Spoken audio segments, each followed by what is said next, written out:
Very good evening to all my dear students, English learners. Today we are going to learn about the very famous poem of English literature written by Robert Frost. He is American poem and name of the poem is Stopping by Woods on a Snowy Evening. This is our title of the poem. So throughout all the poem, in this poem, the poet describes a little incident happening in a snowy evening. As a traveler, the poet is fascinated by the beautiful scenes of the nature and woods. He stops to enjoy, but mind urges him to go on. So this is the theme of the poem. As theme of the poem is very important for the students of 10th and 12th also, because the poem's appreciation is written in the board examination. So one by one there are 4 stanzas of the poem. Each stanza has 4 lines and the rhyming scheme of the stanza is A A B A. A A B A is the rhyming scheme of the poem. So let us start the first stanza. Whose woods are these? I think I know. His house in the village, though he will not see me stopping here to watch his woods fill up with the snow. In the first stanza, as we learn in our standard that this poem continues, the poet is in the form of traveler. He wanders, he travels on his little horse, and he went to the jungle, and there is very beautiful natural scenes are seen by him. As the scenes fascinated by him, there was a natural beauty in the woods. Wood means jungle, forest you may say. And in this situation, he went in the forest. As he saw the woods of the forest, at that time the owner of the woods, he might be known by him, because he is already say in the first line, whose woods these are, I think I know. His house in his village, the owner of the woods, the house of that person is in the village, so he will not hear and he will not see me stopping here to watch his woods fill up with the snow. And in the next 2 lines he say, as I came here, he doesn't know, because he is absent here, he is in the village, and that's why the beauty of nature or woods, to watch the woods with fill up with the snow.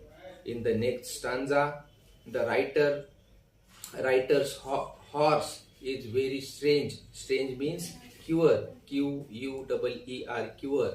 It's strange. The horse is asking to himself, that is the personification figure of speech is mentioned here in this line.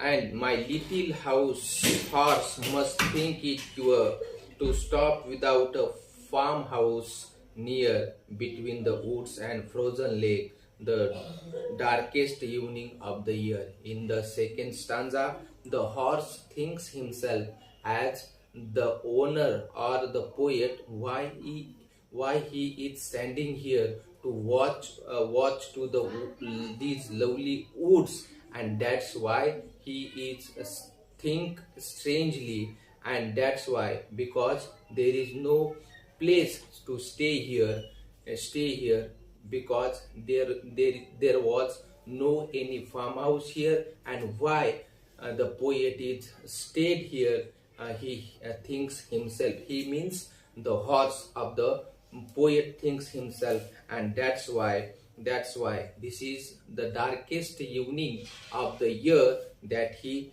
tell to himself.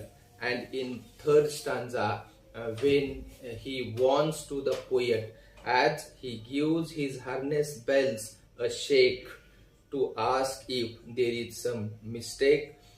The only other sounds the sweep of easy wind and downy flakes. So there was a downy flakes. Downy flakes means a small quantity of snow was falling on the tree, and that scene looks very beautiful in that woods. Wood means forest, and that's why the poet ask the little horse of the poet asks and warn him that you are not stay here. That is the mistake to stay here. It is very mistaken to stay in the woods, and that's why he warned him. So in the next stanza, the downy flakes means the continuous snow rain that is fall on the tree.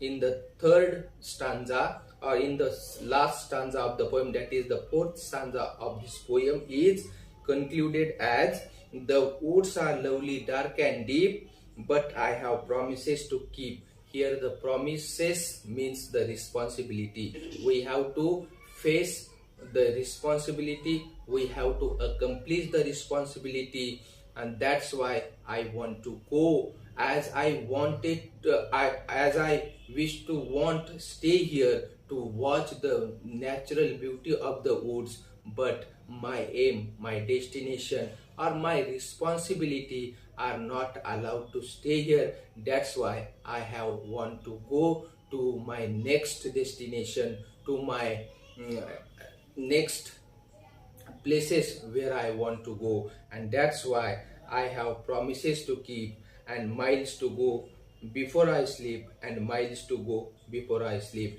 In this stanza, the repetition figure of speech is mentioned by the poem. So in this way, the poet is asking to himself, and it is a natural poem also. It describes the natural scenes by the poet, and also the responsibility of human being. In this way, this poem concluded and finished in this way. So I hope all the students are concluded, or the students have understood well this poem. So keep it learning. If you are new on my YouTube channel, subscribe it, share to your friends, and if you new, you press a bell icon button so you get a new uploaded video. Thank you for watching.